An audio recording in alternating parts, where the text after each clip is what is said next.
Thanks very much. Well, that introduction saved a few minutes off my pitch, so that's good. Who are we? We are the kind of people who invest in the kind of people that Rachel was talking about.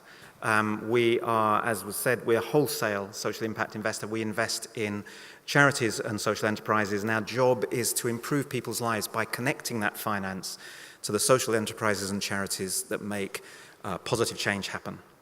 The stats that you had were 3 months ago. It's now over $1 billion has been drawn down into well over 1,000 social enterprises and charities. This is a movement which started slowly and is rapidly escalating. Along with a very broad range of kinds of investment that we offer, place and community is very important to us. It's one of our top 3 priorities. And our efforts in place are going into 2 different angles. One is providing the kinds of facilities that disadvantaged communities could draw down wherever they are. So that might be things like, for example, fair personal finance arrangements. It might be community development finance organizations. It might be community-owned assets, like, for example, solar energy, where a profit is made that can help build that community. And in the other half of what we're doing on place is looking for 5 or 6 individual towns and cities where there is disadvantage. It might be a town or city which is completely in disadvantage. It might be one that is unequal, deeply unequal. And we'll be working in those areas in partnerships, in collaboration with people who live there, with city organizations, with foundations, with local social enterprises, with universities, with any agency who's got that energy to turn around a community that's in disadvantage into something positive. Our vision is more equal and inclusive communities with less poverty, strong social economies, and where people have good life chances that are not dependent on their postcode. We'll use social investment to connect to the enterprise models that create cohesive and thriving communities. So, what do we know about improving places? My background is in social entrepreneurship, into housing association work as one of the founders of the Local Trust Network, if you know that one, and also obviously our own work at Big Society Capital. And I've got 8 or 9 basic points. The first is, it takes a long time. If you're thinking, like government usually does, a sort of 3 to 5 year program, really, that's not going to happen. 10 years, you might see the needle flick. 25 years, and you can see change. Transformation is a really glorious long-term goal, but transformation is built by painful step by step by step, and lots of step backs too.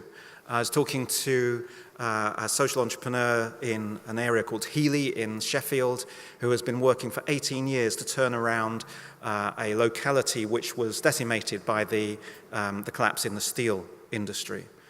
And he said he had had 15 years of progress and 3 years recently of collapse as austerity had started undermining the work. Is he giving up? No. He'll push it back up again. So step by step. Changing a place is one thing. Changing the lives and livelihoods of the people who live in the place is quite different, much more important and much more challenging. We've all seen gentrification drive out people on low incomes.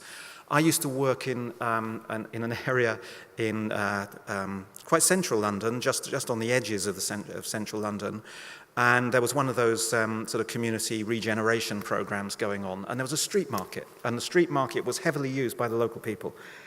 The regen program put lovely granite sets into the street market. It looked lovely. There were little brass plaques to say, which stall holder you were.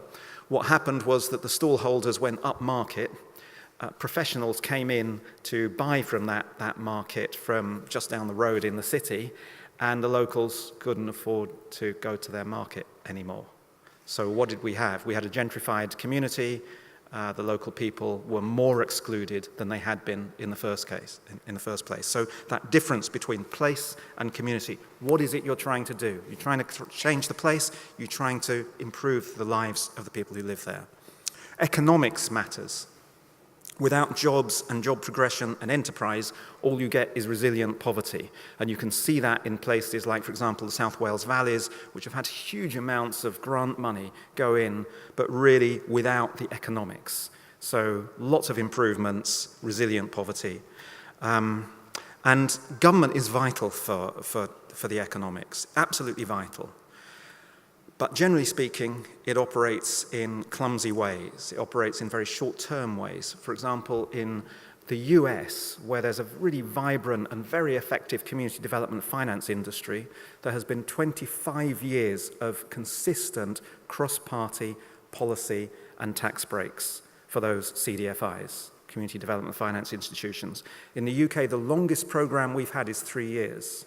So it stops and starts. So, of course, the CDFIs find it difficult to get good talent, the quality of the service is not going to be as good, they're forever issuing redundancy notices to people that they then have to hire back again. Not surprisingly, it's not as effective. Government can be very clumsy, government can be absent, and sometimes its absence is really helpful. I've also worked in Shoreditch, and Shoreditch was not the great success of government energy. It was because it was abandoned, because Shoreditch is at the corner of 3 different boroughs, and none of the boroughs really bothered about it. So there were a lot of empty buildings, and that allowed for very easy terms, easy in, easy out for new young enterprises, and that's why Shoreditch is now one of the greatest digital economy areas in the world. It was not because government did it, it was because government didn't do it. And that tells us quite a lot about how things can work, rather surprisingly. A fifth thing, clusters and systems. Clusters and systems work. Figuring out a realistic future for a town and bringing everything around that future, a realistic future. I was hearing on the news this morning about the position in Great Yarmouth. What can you do in Great Yarmouth? Well, you've got big wind turbine arrays out in the sea.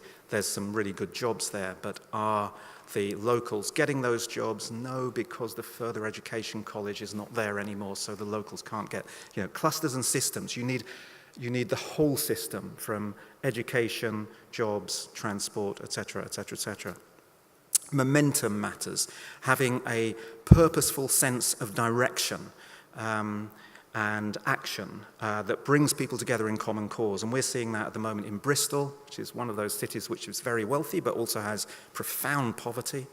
We're seeing it in Liverpool, we're seeing it with a social economy, we're seeing it in smaller places like Dover.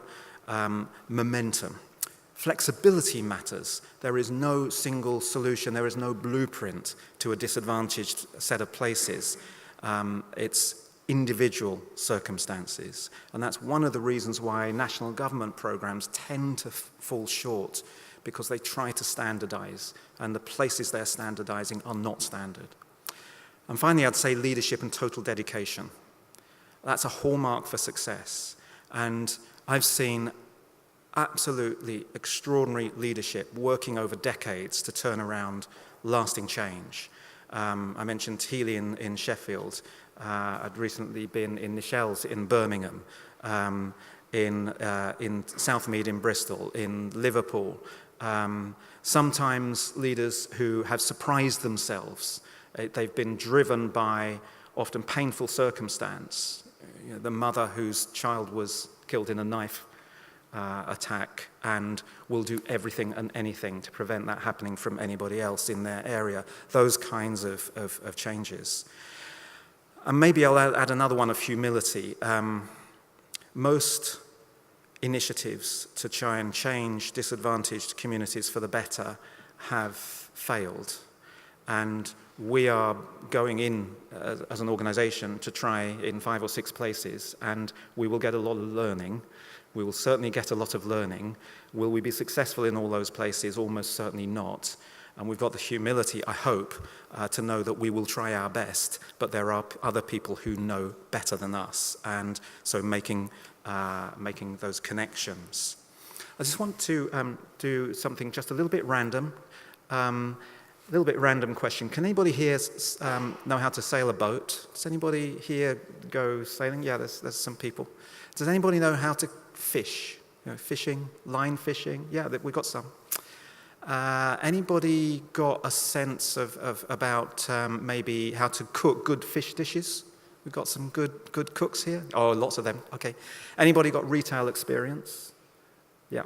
Okay, just described an economy. Now, you may know about a statement that used to be made saying, give a man a fish and he eats for the day, teach a man to fish and he eats for life. Now, you've got to take this apart a little bit, because what's the man doing with the fish?